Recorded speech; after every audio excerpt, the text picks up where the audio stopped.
নমস্কার বন্ধুরা, আমার ব্লগে আপনাদের সকলকে স্বাগত জানাই। আমি তারক মজুমদার। আজকে যাত্রাপথ রাজপুর মহাশ্মশানের শান্তিকুঞ্জ। গুপ্ত সাধক শ্যামাখাপার বামাতারা মন্দির পশ্চিমবঙ্গের মধ্যে একজন সেরাতান্ত্রিক। তারাপীঠ বামদেবের ইনি শিষ্য। এনার কাছ থেকে মানুষ যা চায় তাই পায়, তার বিনিময়ে কোনো রকম অর্থ তিনি দাবি করেন না। আমার মুখের কথা নয়, আপনি আসলেই বুঝতে পারবেন ইনি কত বড় মাপের একজন সাধক। রাজপুর মহাশ্মশানের শান্তিকুঞ্জতে মা বামাতারা অবস্থান করছেন। তার পায়ে রয়েছে শিকল, যার নামে তন্ত্রের নিম্নশ্রেণীর তন্ত্রসাধক থেকে শুরু করে উচ্চকোটির বীরাচারী তন্ত্রসাধক পর্যন্ত সকলে পাগল। তন্ত্রের শীর্ষে বসে থাকা 10 জন প্রধান দেবীর মধ্যে প্রথম দেবী কালীর পরেই যে দেবীর স্থান, তিনি স্বয়ং দেবী মা তারা। এক্ষেত্রে এখানে দেবী বামতারার সংক্ষিপ্ত বিবরণী আপনাদেরকে দেব।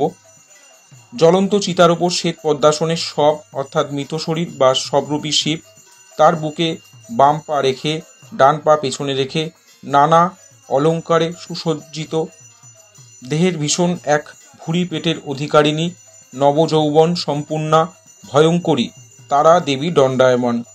দেবীর 4টে হাত, ডান দিকের দুটোতে রয়েছে নীল পদ্ম ও প্রেত খপ্পর এবং বাঁ দিকের দুটোতে খড়গ এবং কর্তিকা বা কাটারি। দেবীর মাথায় একটি পিঙ্গল জটা, তাতে নাগরূপী অক্ষোভ্য শিব বিরাজমান। দেবীর 3টি চোখ, সর্বাঙ্গে নাগভূষণ এবং তিনি মনের আনন্দে ভয়ঙ্কর শব্দে হাসছেন। আপনারা যদি গুপ্ত সাধক শ্যামাখাপার দর্শন পেতে চান তাহলে আপনাদেরকে অবশ্যই আসতে হবে রাজপুর মহাশ্মশানের শান্তিকুঞ্জে গুপ্ত সাধক শ্যামাখাপার বামা তারা মায়ের মন্দির।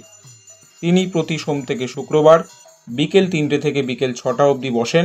কেবলমাত্র শনিবার, রবিবার, পূর্ণিমা, অমাবস্যা এবং একাদশী তিথিতে তিনি বসেন না। গুপ্ত সাধক শ্যামাখাপা বলছেন, কাউকে কখনো ঘৃণা করো না, কাউকে উপহাস করো না, কারুর খারাপ পরিস্থিতি দেখে হাসাহাসি করো না। পরিস্থিতি পরিবর্তনশীল। আজ যা অন্যের সাথে ঘটছে কাল তা তোমার সাথেও ঘটতে পারে।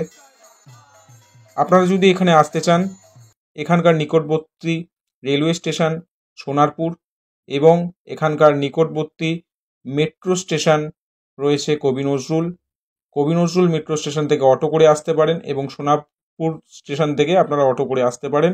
রাজপুর মহাশ্মশান পোস্টটি ভালো লাগলে তাহলে অবশ্যই লাইক, শেয়ার, ফলো করবেন। সকলে ভালো থাকবেন, সুস্থ থাকবেন। নমস্কার।